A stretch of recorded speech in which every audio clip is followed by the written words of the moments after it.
What's up, guys? This is Nick Vitus with the Vice Garage Auto Blog, and we're sitting here in T-Bird Heaven, my favorite, my baby, 64 Ghost. But today I'm going to talk to you really fast about maybe the last video. We'll see when they release it or they start taking it to car shows. Maybe I'll do some filming on it, but I don't know if we'll do another one of these. But check out this 66 T-Bird. This is probably the last video in the series, but I wanted to show you the last time I did a spot on this. I just did photos. So this time I kind of did some video of the 66 T-Bird that's almost mid-engine. It's been pushed back 10 inches, and I think it's really cool. I love what they did with it. I love that somebody's doing something different. If you look at Ghost, her interior, it's not original, but it looks original. I dig that. This is something on the other end of the spectrum where it's like, we're going full tilt. We're going to do everything we can to it. I don't think you ever gain anything without trying to be creative, without trying to do new things. So I dig that. You know what I mean? Anyway, check it out, guys. And if you can, please like and subscribe. Liking the channel, subscribing to the channel, that does a lot for us guys on YouTube. So appreciate it if you can do that. I'm gonna go take this old bird for a cruise, but check out the 1966 one-of-a-kind Super T-Bird. That's what I'm calling it. All right, guys, check it out. How it works? What's that? He's the expert. So Kyle's the one building it.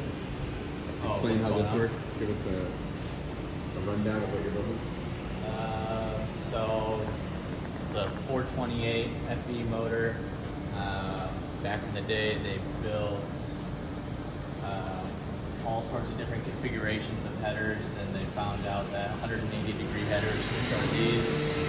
So it's based off of the firing order. The center two cylinders on both sides of the motor actually swap collectors, creating a suction effect that should actually pull exhaust from the other ports due to the air movement. It has a daily engineering dry sump, like Chris was saying, to keep the distance of the pan higher. You can see the OEM pan used to come down to here, so it's quite a bit of a difference. That's wild, man. Finish out this part right here. Yeah, and then I've been working on this X pipe that'll fit in between here, and then I'll have a cutoff or a junction that comes out. We'll do electric cutouts, and then like a NASCAR style boom tube on the side, and then obviously you'll be able to close that valve, and the exhaust will run out to a tailpipe, so then you don't get pulled over. You can actually hear yourself think when you drive the car. Is this similar to what they put on the GT40, like the exhaust? Yeah, so back in like the Le Mans days, GT40s, is when they kind of came up with this design. That's where the whole bundle of snakes, what do you call it, saying came from. But their method, they went up and over the trans just because of the way the car was designed, where here we had to go obviously lower, so it got a lot more tricky trying to keep all of the runners the same length, or as close to the same length as possible. This is pretty wild, man. It's pretty awesome. Yeah, so the whole motor itself is set back 10 inches. Dang. And then we're running a 6R80 out of a newer Mustang, like a 2017 to like 20. Right on. Or whatever year range it is. Nice. And then you full independent suspension?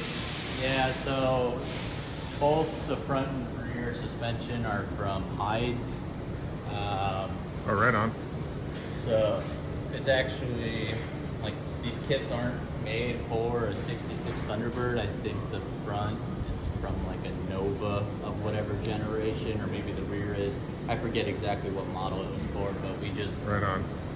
I guess we spec'd the kits off of the wheelbase that we needed. Not a lot of performance parts available for a 66 Yeah. Thunderbird. That's what makes me so fascinated by it, because It's crazy how I don't really think there's another car like this. No, definitely not.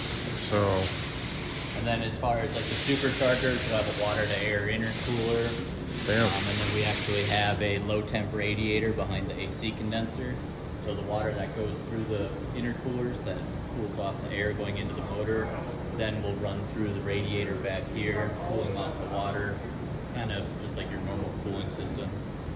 But not a lot of people, That's I guess, know about the technology. it's impressive, man. And just from what I've seen, it looks like you do amazing work. So it's nice, man. Yeah, it's getting there. I appreciate it. It's hard to see the progress day to day just because I stare at it all day long. And it's Yeah. like, well, what did I get done today? But even if you just look at like week intervals, Yeah. it's like, wow, a lot is getting done. Chassis fixture table. So it's square, flat, and then you've got holes going all the way through, and then holes for plates. So if you had your 3D CAD models, you could come out here and build your fixture where all 4 of your shock mounts land. Oh, gotcha. And then you can build the suspension off of that, and the table is sturdy enough that with all the welding and all the fixtures, you can guarantee that everything's going to stay in its place. That's cool, man. Whereas So if you're that's just kind of building it up in the air, things can move and tweak, and you don't really have a level surface build it off. to start building off of. Yeah. So that's kind of where you built that to the So this whole. whole inner structure, I actually had the car level and tacked to the table, so then the car would move when I cut the floor out, because you don't want the car to tweak. You're cutting out so much material, especially once we got up into like this area, and the front OEM cradle provided Right so on. much support. So with this tacked to the table, I knew that everything would stay square, and then I built, so it's actually 2x4 rectangular tubing that goes all the way around. It ties into the trans-tunnel loop, or hoop, whatever you want to call it. And then it built the inner structure. The pegs for the trans mount go all the way through and welded onto both sides. Wow. Just small things, because if you only weld it onto one side, it could tear. So That's cool, man. I've done enough of these where the trial and error is kind of, You got it kind of down, huh? yeah. Well, Make a flat panel completely underneath. We're gonna try and like bead roll the Thunderbird logo into the floor. Like you'll never see it unless the car is in the air, but it's kind of cool. Yeah. So the whole floor will be flat. All you'll see is just the exhaust.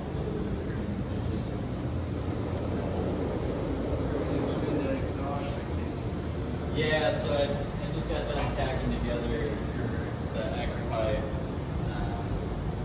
And then we have electric exhaust piles, and those will come out the side. They'll kind of turn into like a NASCAR boom tube.